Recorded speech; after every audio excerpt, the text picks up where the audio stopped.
Selamat pagi Bapak Ibu sekalian. Wow, ini pertama kalinya saya melayani di tempat ini. Asik juga ya rupanya ya tempatnya ya. Saya nggak tahu apakah Anda menikmati suasana yang lebih asik kalau kebaktian seperti ini Bapak Ibu. Kenalan dulu, karena katanya kalau tidak kenal maka tidak sayang. Saya selalu ingin disayang, makanya saya kenalan terus. Nama saya Joshua Iwan Wahyudi. Banyak orang suka bingung ya, Pak, nama kok banyak ya? Ada Joshua, ada Iwan, ada Wahyu, ada Yudi, semua gabung jadi satu ya. Panggilnya siapa? Nah, kalau ketemu saya entah di mana Bapak Ibu, saya lumayan sering ke Bandung juga, jadi mungkin Anda bisa papasan saya ada di mana gitu. Panggil namanya Iwan aja Bapak Ibu ya. Iwan artinya inilah pria menawan. Supaya Anda cepat ingat ya, diaminkan puji Tuhan ya. Karena saya pernah ngisi satu retreat ya, retreat anak muda. Saya tanya, menurut kamu 0 sampai 10 saya tingkat kegantengannya berapa? Dia bilang 6 Bapak Ibu ya. Jadi kalau saya bilang inilah pria menawan, kayaknya narsis banget gitu ya. Saya datang dengan istri dan anak saya. Ini adalah istri dan anak saya Bapak Ibu. Anak saya ini ditunggu 14 tahun Bapak Ibu. Ya, dengan semua usaha, semua sudah dilakukan, ganti dokter belasan kali, tidak berhasil. Lalu Tuhan kasihnya caranya normal alami, Bapak Ibu, setelah 14 tahun. Jadi saya menyebut ini anak mujizat, makanya kemana-mana saya pelayanan, pasti saya ajak. Supaya dia cepat mengenal Tuhan yang memberikan kehidupan buat dia, Bapak Ibu. Oke, nah hari ini saya diminta memberikan khotbah judulnya Fatherless. Karena rupanya topik bulanan Anda masuk kepada topik family is matters gitu ya. Keluarga itu penting, keluarga itu berpengaruh, keluarga itu perlu dikonsernin. Nah, judul untuk saya yang diberikan adalah Fatherless. Judulnya berat banget ini ya.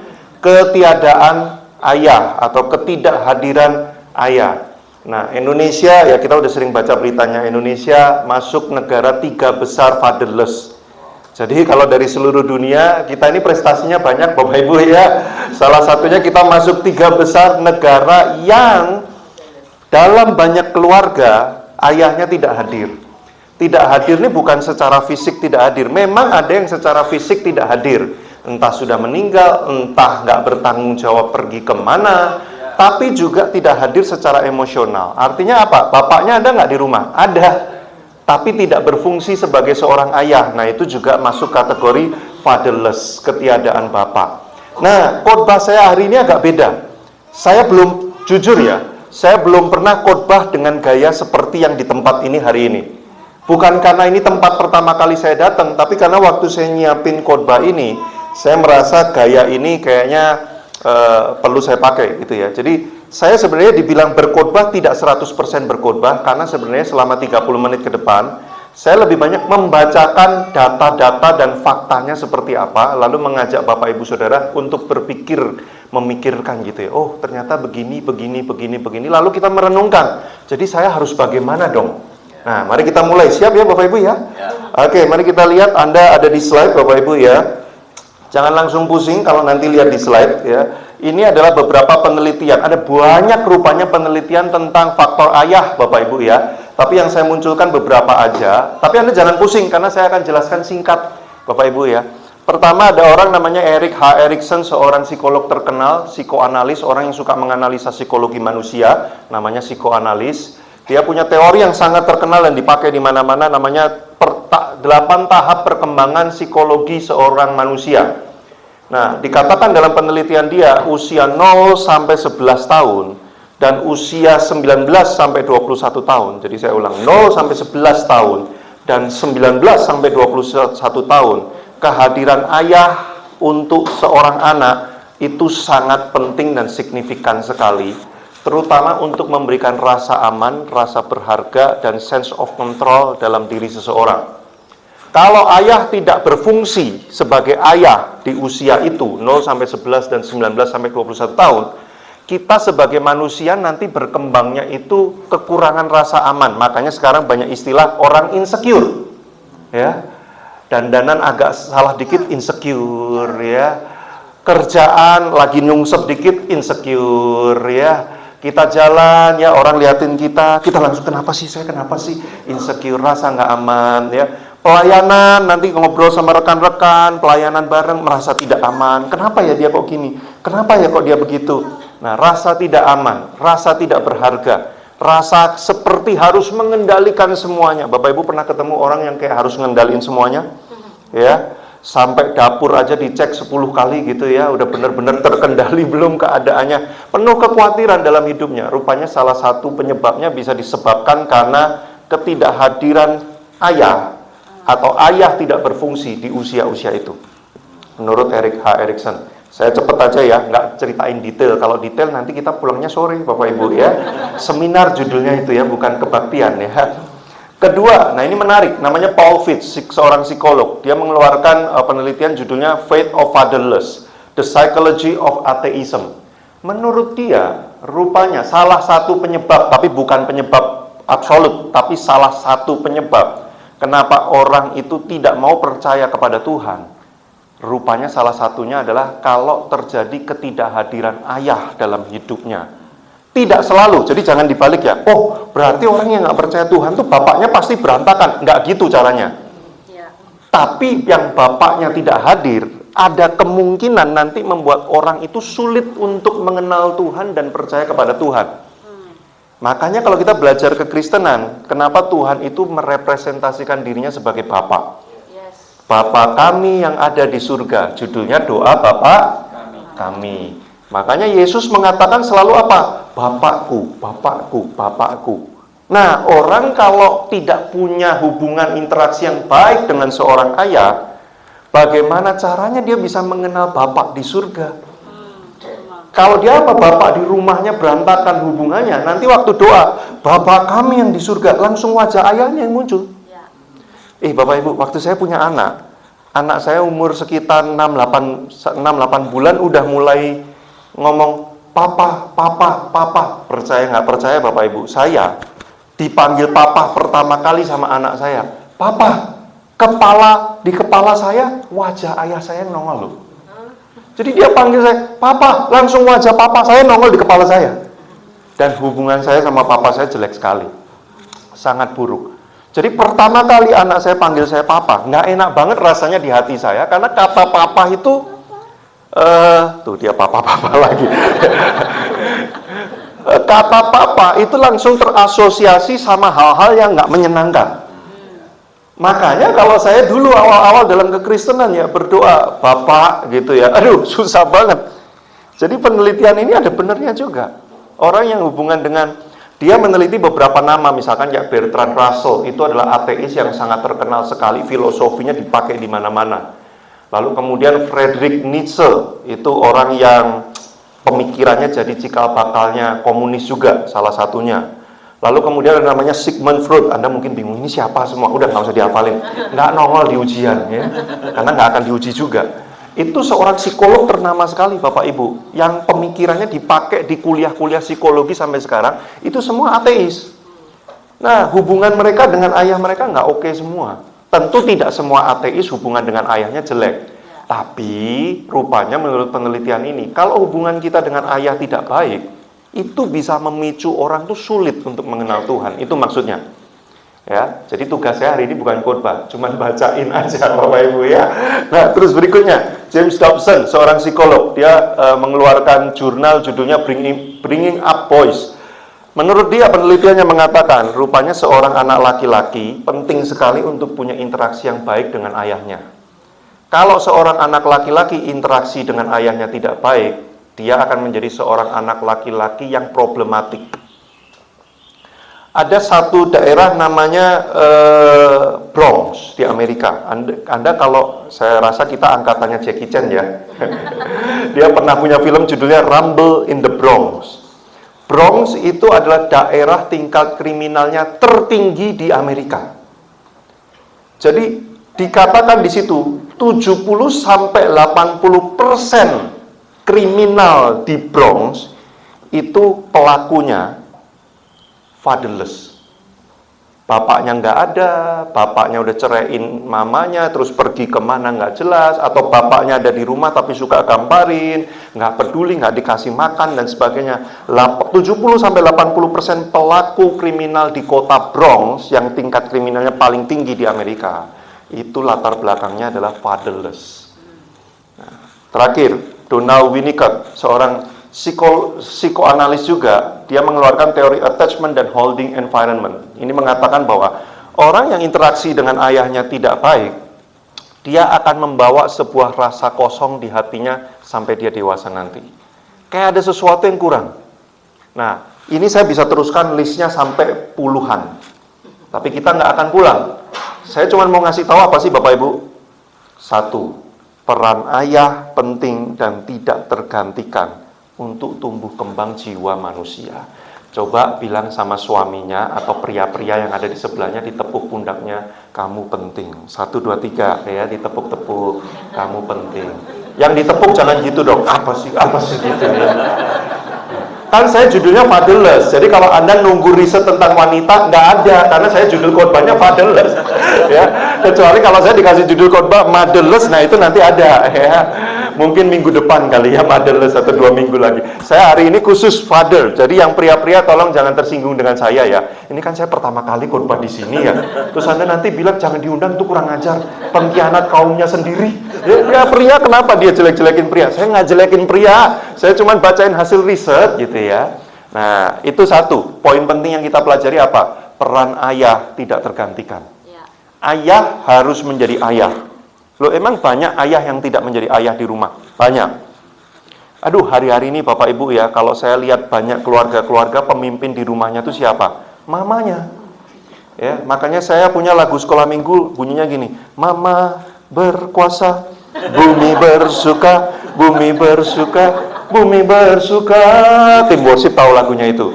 Umatnya bersorak, sama-sama katakan, Mama berkuasa. Banyak keluarga modern, banyak. Makanya sekarang lagi ngetren istilah alpha female. Wanita-wanita dominan yang strong banget di rumah, sampai ayah-ayahnya di rumah siap komandan gitu. Ya, nah itu ayah kalau nggak hadir, kepemimpinannya, otoritasnya, teladan hidupnya, anak nggak bisa lihat. Nah itu fatherless. Indonesia masuk 3 besar. Oke, sampai di sini jelas Bapak Ibu ya? Lanjut ya, lanjut. Nah, berikutnya. Pak masih ada. Iya, ini cuma 3 aja. Habis ini udahan, nggak ada risetnya ya. Riset yang pertama, aduh namanya susah, saya nggak bisa bacain ya. Tapi saya ceritakan risetnya apa ya, dari Arli ya. Riset ini adalah menunjukkan gini, rupanya kehidupan modern sekarang ini membuat ketidakhadiran ayah itu semakin mudah. Gaya hidup yang sekarang kita jalanin sekarang. Kenapa? Menurut dia, semua orang sekarang rata-rata dituntut untuk punya kehidupan ekonomi yang lebih sulit kalau dibandingkan dengan dulu. Tuntutannya tuh lebih sulit dibandingkan dengan dulu. Mungkin 50 tahun yang lalu, ya pokoknya yang penting ada makanan, semuanya baik-baik aja, hidupnya udah cukup. Tapi sekarang kan nggak bisa gitu, betul ya Bapak Ibu ya? Anda kan hidup untuk lebih dari sekedar asal ada makanan kan? Pendidikan harus yang terbaik, ya rumah yang terbaik, ya teknologi kita ikutin dan sebagainya, bla bla bla. Akibatnya apa? Pria dan wanita, papa dan mama harus kerja sekarang. Coba lihat di Jakarta Bapak Ibu. Yang dua-duanya orang tuanya kerja, itu banyak sekali. Artinya pria-pria dituntut bukan cuma kerjanya harus lebih keras, karena pria dibebankan tanggung jawab untuk menafkahi keluarga lebih besar, betul ya? Nah, pola hidup modern ini membuat orang tua sibuk untuk bekerja, sehingga waktu untuk anak semakin berkurang, terutama ayah. Nah, yang kedua namanya Judith Wallerstein, seorang psikolog juga, dia mengungkapkan penelitian gini, perceraian itu menimbulkan legasi psikologis yang tidak baik untuk anak. Kalau kita lihat pola hidup modern sekarang, angka perceraian makin naik atau makin turun? Makin naik. Perceraian Kristen makin naik atau makin turun? Naik juga. Jadi artinya apa? Gaya hidup modern kita sekarang ini memang memungkinkan untuk fatherless itu lebih mudah terjadi ketimbang 50 tahun yang lalu, Bapak Ibu. Satu lagi ya, Esther Dermot, seorang profesor sosiologi. Salah satu penelitiannya adalah Fatherhood, a Sociological Analysis. Dia menganalisa pria itu lebih susah punya kedekatan emosional dengan anak ketimbang wanita. Makanya kalau kita lihat mama-mama itu lebih gampang deket sama anaknya ketimbang papa-papa. Betul atau enggak sih? Terutama budaya-budaya dari suku tertentu. Saya ambil contoh, misalkan Chinese, Tionghoa. Papa itu harus menjaga citra garang. Ya, minimal di keluarga saya nggak tahu keluarga Anda. Ya, kalau di keluarga saya, papa saya itu sangat garang sekali. Dan rupanya memang di keluarga besar kami itu ada sebuah keyakinan tidak tertulis, papa itu jangan peluk-peluk anak, lalu bisa minta maaf, lalu cerita hati ke hati, itu nggak ada tuh. Nah, jadi menurut si Esther, memang pria itu sendiri punya challenge untuk bisa punya kedekatan emosional dengan anaknya. Nah, ini 3 digabung, Bapak Ibu, ya. Udah fokusnya kerja doang, angka perceraian meningkat, seorang pria punya challenge untuk dekat secara emosional dengan anak, gaya hidup modern ini, Bapak Ibu, sampai ke kesimpulan kedua. Kehidupan modern makin membuat ayah sulit hadir dan berfungsi. Jadi poin 1 kita belajar, kehadiran ayah sangat penting, tidak tergantikan. Poin kedua, tetapi gaya hidup modern membuat ayah sulit hadir. Pak, ini dari tadi kita seminar belum ada ayat Alkitab loh. Ini kebaktian atau seminar? Makanya saya bilang, separuh seminar, separuh kebaktian. Yang ketiga, ini muncul ayatnya sekarang. Ya. Yohanes 14 ayat 8, kata Filipus kepada Yesus pada waktu itu, Tuhan, tunjukkanlah Bapa itu kepada kami, itu sudah cukup bagi kami. Bapak Ibu, kalimat ini sebuah teriakan jeritan hati, bukan hanya zaman pada waktu murid Yesus, tapi sampai hari ini banyak manusia dalam psikologisnya berkata begini, tunjukkanlah Bapa itu buat kami. Itu cukup. Kenapa? Karena memang salah satu masalah terbesar dalam dunia hari ini adalah ketiadaan Bapa. Fatherless. Makanya jeritan, mana Papa di rumah? Kok tidak berfungsi? Kok tidak hadir? Kalaupun ada orangnya, kok nggak berfungsi kayak Papa? Nah, itu diwakili oleh Filipus. Kita lihat, makanya poin ketiga Bapak Ibu. Tuhan merepresent dirinya bukan cuma sebagai Bapa. Tapi dia merepresent, menunjukkan dirinya sebagai Bapa yang benar. Bapa yang sejati. Makanya Yesus ajarkan doa bunyinya begini Bapak Ibu. Bapa kami yang ada di mana? Surga. Karena Bapa kita yang ada di rumah beda sama yang di surga. Bapa yang di surga enggak kayak Bapa yang di rumah. Makanya waktu doa Yesus ngomongnya begini, Bapa kami yang ada di surga. Supaya pandangan kita berubah bahwa Tuhan kita adalah Bapa yang benar, yang ada di surga itu yang sejati. Bapak Ibu, menurut saya ini sebuah pesan harapan yang besar. Kenapa? Di tengah dunia yang kehilangan Bapa ini, keluarga-keluarga yang bapaknya nggak berfungsi, terus gimana? Coba saya tanya Bapak Ibu, kalau Anda kayak saya tuh hubungan sama ayah saya buruk sekali. Nih, kalau ditanya, obrolan saya sama papa saya yang paling deket, yang paling akrab, gitu ya. Itu obrolannya kayak apa? Ini saya ceritakan. Duduk di meja makan, terus papa saya nanya, kuliah kamu gimana? Aman, oke. Udah, selesai. Itu obrolan terdekat saya sama papa saya. Jadi Anda bisa bayangkan hubungan saya sama papa saya seperti apa? Nggak ada. Kalau mau dibilang hubungan sebenarnya nggak ada. Jujur ya, ini saya apa adanya sama Bapak Ibu ya.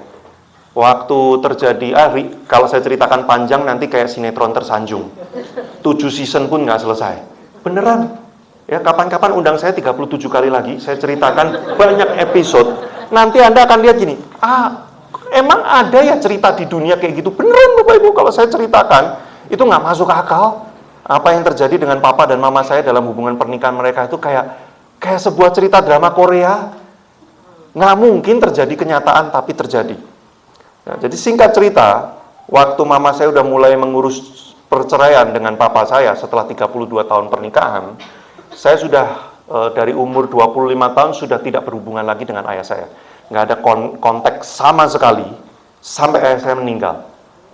Dari sejak saya tidak kontak pertama kali sampai ayah saya meninggal, itu belasan tahun. Waktu kemudian saya dikasih kabar lewat SMS waktu itu, Papa sudah nggak ada. Bapak Ibu, jujur, saya tidak merasa apapun. Sampai istri saya bingung. Istri saya duduk di sebelah saya, dia rangkul saya, dia pikir saya akan, aduh Papa udah nggak ada gitu ya. Karena dia sama papanya deket banget hubungannya. Jadi dia mungkin merasakan kayak, wah kalau Papa saya nggak ada aja, saya mungkin akan langsung berasa gimana. Tapi saya terima SMS itu, ngomong sama istri saya cuma gini, Papa udah nggak ada. Udah gitu doang aja. Habis itu lanjut, saya kerja kayak nggak ada apapun yang terjadi Bapak Ibu. Artinya apa? I don't have any kind of connection with my father. Loh, berarti kamu baik-baik aja dong. Itu buktinya nggak kenapa-kenapa Papa nggak ada. Iya, karena bagi saya sejak saya kecil sampai saya dewasa, dia memang sudah tidak ada. Walaupun secara fisik dia ada, tapi di hati saya dia udah nggak ada. Tapi Anda jangan bilang gini, berarti kamu baik-baik aja, bisa move on dan menjalani hidupmu. No, I am devastated. Saya berantakan, hancur karena ketidakhadiran ayah saya di rumah saya. Saya jadi orang yang minder, ngomong sama orang nggak bisa. Ya, saya jadi awkward sosial, saya rasa berharga saya rusak banget, saya selalu galau dengan diri saya sendiri. Ini Bapak Ibu, kalau galau dengan keadaan ekonomi ya udahlah, wajar. Pernah nggak Anda pusing dan bingung dengan diri Anda sendiri? Saya tiap hari. Saya harus gimana ya? Saya ini gimana ya?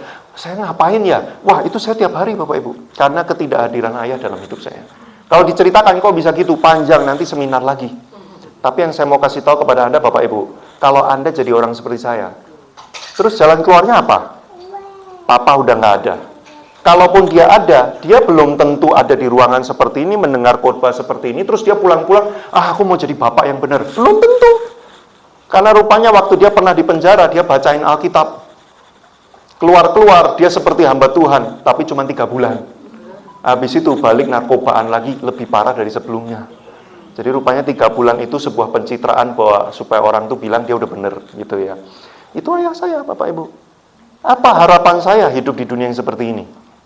Menunggu dia bertobat, ayah saya bertobat, enggak terjadi. Sampai kemudian dia sudah enggak ada.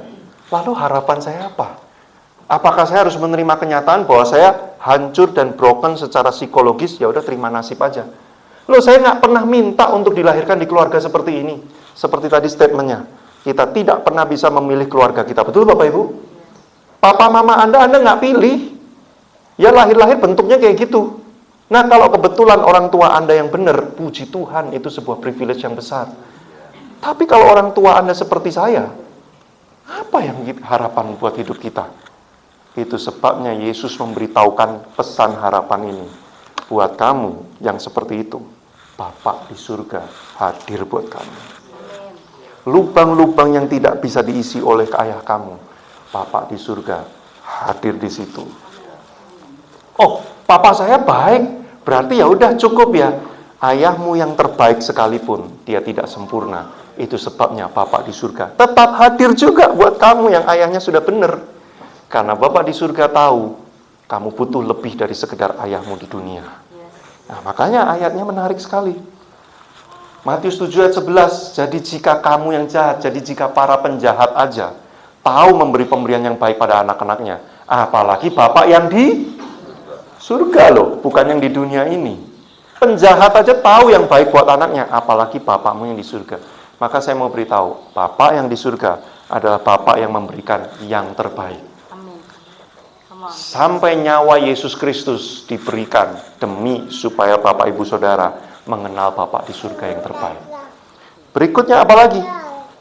Bapak yang di surga mengasihi kita dalam kejatuhan kita. Lukas 15 ayat 20 itu adalah cerita anak bungsu yang hilang. Anak yang hilang. Bapak Ibu, waktu anaknya ini udah berantakan, mengkhianati papanya, menghabiskan duit papanya, foya-foya, ancur-ancuran, pulang ke rumah. Kalau bapak di dunia, apa yang dilakukan bapaknya? Nggak usah pulang. Ngapain pulang? Udah malu-maluin keluarga. Beberapa bapak gitu, betul nggak? Atau sini, ya ditatar dulu kamu 3 tahun, ya gamparin dulu yang bener kamu supaya nggak terjadi gitu lagi. Tapi kalau ada baca ayatnya, Bapak yang di surga tuh, waktu anaknya hilang, anaknya ngawur, Bapak di surga tiap hari nungguin di teras kapan anaknya pulang. Dan waktu dia lihat anaknya pulang, bapaknya lari. Bukan anaknya yang lari karena anaknya malu ketemu bapaknya. Tapi bapaknya yang lari menghampiri anaknya untuk dipeluk. Artinya apa? Waktu kamu gagal, bisnismu gagal, kerjaanmu gagal, papamu mungkin akan bilang gini, anak nggak guna. Lihat kakakmu, pinter bisnisnya, berhasil. Kamu udah digelontoin duit, dimodalin, amblas terus. Kita mungkin diomelin. Tapi Bapak di surga waktu lihat kamu gagal, yang pertama kali dia lakukan bukan ngomelin kamu, tapi dia peluk kamu dulu. Sulit untuk menemukan itu di dunia ini. Makanya Bapak di surga memperkenalkan dirinya buat kita. Saudaraku, waktu manusia jatuh dalam dosa pertama kali, kalau Anda baca di Kejadian pasal 3, yang Allah Bapak lakukan bukan langsung jreng muncul di hadapan manusia terus kamu melanggar perintah, kurang ajar, terkutuk kamu. Enggak loh. Yang dilakukan enggak kayak gitu. Wah gitu, enggak. Yang dilakukan Bapak di surga apa? Coba Anda lihat dan baca. Bapak di surga jalan dan nyari manusia, di manakah engkau? Dicariin Bapak Ibu. Hebat enggak sih? Itu Bapakmu yang di surga. Terus Roma 8:15, sebab kamu tidak menerima roh perbudakan yang membuat kamu jadi takut, tetapi kamu menerima roh yang menjadikan kamu anak, sehingga kamu bisa memanggil Tuhan, bukan cuma Tuhan, Tuhan yang mulia. Itu mah sebutan antara, majikan sama hamba. Tapi kalau di dalam Kristus, kita panggil Tuhan kita apa? Bapak. Ya Aba, ya Bapak. Ya Aba, itu adalah sebutan yang deket banget sama ayah. Nah, saya dan istri saya, ngajarin anak saya punya sebutan kalau panggil saya itu bukan papa, tapi pipi. Kenapa? Karena saya pengen dia punya sebutan yang personal kepada saya, yang beda dari anak-anak lain. Makanya ada keluarga yang panggil papanya itu ayah, ada yang panggil papa, bapak, macam-macam sebutannya. Nah, Bapak kita tuh sedekat itu sama kita. Artinya apa? Kita nggak menghampiri dia dalam ketakutan. Nah, kenapa Bapak merepresentasikan ini? Sederhana, kalimat terakhir. Selama kita semua belum pernah mengalami kasih Bapak yang utuh, Anda nggak akan bisa memancarkan kasih Bapak buat orang lain. Saya nih Bapak Ibu jujur, berjuang waktu punya anak begini. Bisa nggak ya saya jadi papa yang benar buat anak saya? Karena saya nggak pernah punya gambaran papa yang benar tuh kayak apa. Yang namanya mengasihi anak yang benar kayak apa, itu saya nggak pernah punya gambaran. Yang saya lihat dari saya kecil sampai saya dewasa, papa saya itu nggak benar.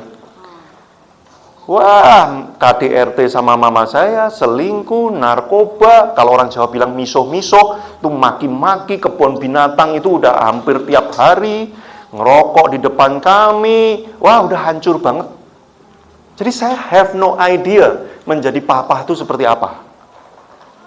Terus saya punya anak, gimana cara saya jadi papa buat dia, Bapak Ibu? Kita semua ini kan meniru dari orang tua kita, betul nggak sih? Walaupun Anda nggak suka sama orang tua Anda, tapi psychologically Anda meniru orang tua Anda. Saya nggak suka sama papa saya, tapi tanpa saya sadari, saya kalau marah mirip kayak papa saya. Teriak kayak orang gila, mirip kayak papa saya. Saya baru nyadar, itu bukan diwariskan secara DNA dan gen, tapi itu diturunkan secara psikologis. Walaupun saya nggak suka sama papa saya, tapi itu terwariskan. Lalu gimana? Saya harus mengenal Bapak di surga, supaya saya bisa menjadi bapak yang lebih baik buat anak saya, sehingga anak saya tidak mengalami seperti apa yang saya alami. Harus berhenti di saya. Kalau Anda ikut Pria Sejati, Bapak Ibu, saya nggak tahu berapa banyak yang pernah ikut Pria Sejati, ada satu statement bunyinya begini, tanggung jawab berhenti di sini. Artinya di siapa? Di saya. Nggak boleh lagi anak saya menjadi seperti saya. Tanggung jawabnya berhenti di saya. Anda harus ketemu Tuhan. Gimana cara ketemu Tuhannya? Melalui Yesus Kristus. Yang Kolose 2 ayat 9 paling terakhir kita baca. Sebab dalam Kristuslah berdiam secara jasmania seluruh kepenuhan Allah Bapa di surga. Jadi terima Yesus sebagai Tuhan. Anda akan punya perjalanan berjumpa dengan Bapa itu mengubah hati Anda akan jadi bisa jadi bapak buat anak Anda. Mari kita berdoa, Bapak Ibu. Saya tergerak pada pagi hari ini, kalau ada di antara kita yang Anda pernah punya pengalaman yang mungkin tidak oke dengan ayah Anda. Mungkin Anda termasuk keluarga yang fatherless, yang ayahnya tidak hadir. Dan Anda berjuang panjang dengan itu.